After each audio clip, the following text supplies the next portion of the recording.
You have ever heard the term transfer pricing? So, transfer pricing is a concept that often appears in international business, especially when companies have subsidiaries operating in different countries. Transfer pricing is an important topic because it's affect financial statement, tax obligation, and even economic fairness between nations. Let's start with the definition. So, transfer pricing refers to the pricing of transaction between related parties. For example, between a parent company and its subsidiary. Here's simple illustration. A company in Indonesia sells raw materials to its subsidiary in Singapore. The selling price they set between them is called the transfer pricing. Since these two companies are related, the price might not reflect market condition, is called be set higher or lower than normal for certain business or tax reasons. In other words, transfer pricing happens when related companies trade goods, service, or intangible asset among themselves at internally determined prices rather than open market prices.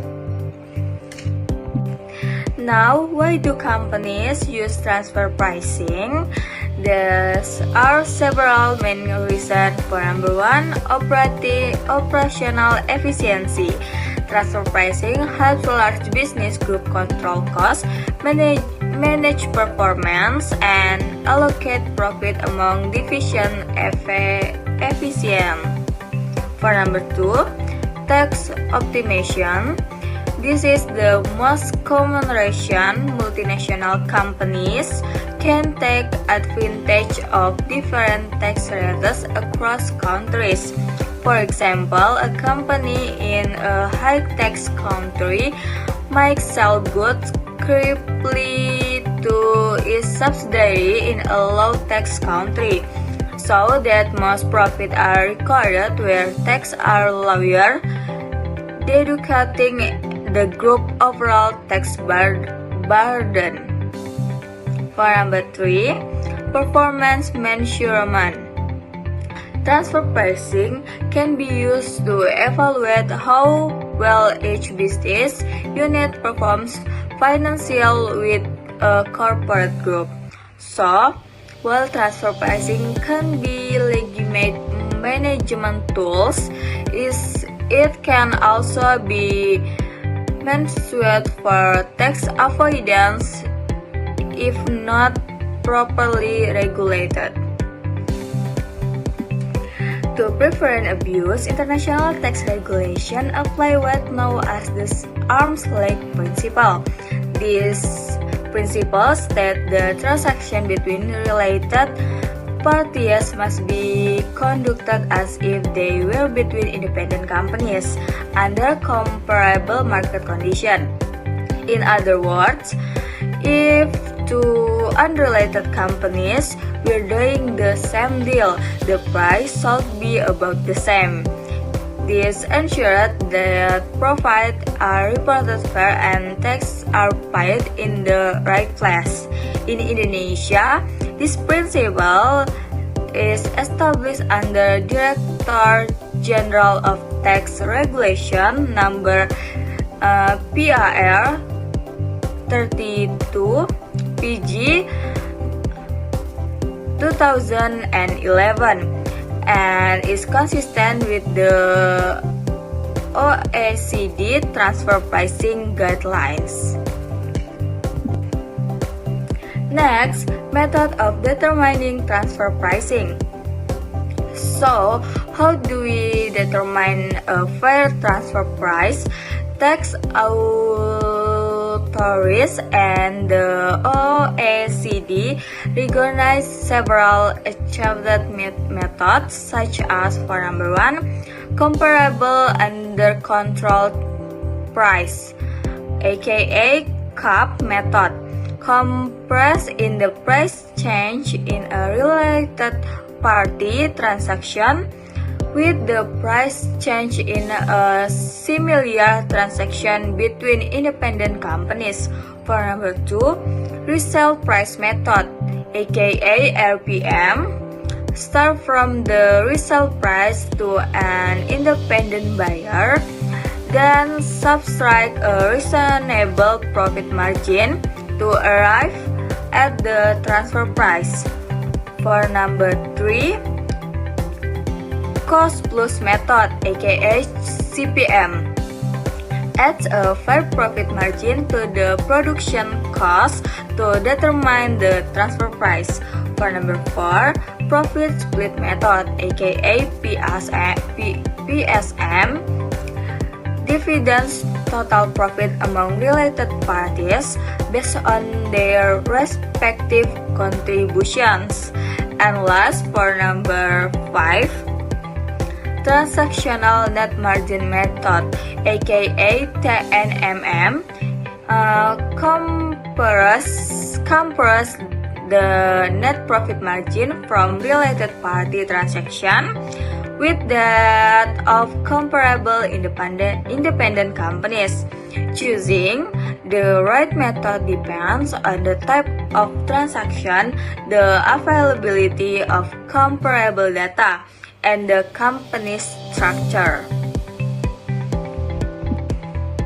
Next, transfer pricing documentation.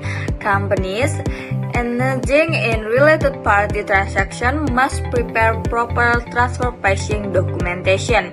In Indonesia, this requirement is regulated under Minister of Finance Regulation number 213 PMK 03/2016, which includes 3 the files. For number 1, local file, detail information about local transaction and analysis. For number 2, master file, an overview of the multinational group's global structures. And last, for number 3, country by country report, data showing income, tax, and business activities by country. These documents help tax authorities verify that transfer prices follow the arm's length principle. Next, example of transfer pricing. Let's take a simple example. Company A in Indonesia manufactures electronic components and sells them to its subsidiary Company B in Singapore. Company A sells each unit for $50, even though the market price is $100. As a result, Company A profit in Indonesia looks smaller, while Company B in Singapore, where the tax rate is lower, reports a much higher profit. Without proper regulation, this would reduce Indonesia's tax revenue. That's why enforcing fair price rules is crucial to ensure transparency and tax fairness between countries. So, to wrap up, transfer pricing is necessarily bad. It's a legitimate and necessary business practice for the large organization as long as it's done fairly and transparency. The problem arises when companies manipulative transfer prices to save profit and avoid paying tax. That's why understanding and applying the arm's length principle is essential for both business and governments. Hopefully, this video helps you understand the concept of transfer pricing more clearly. And if you found this useful, don't forget to like, share, and subscribe for more business and accounting learning video.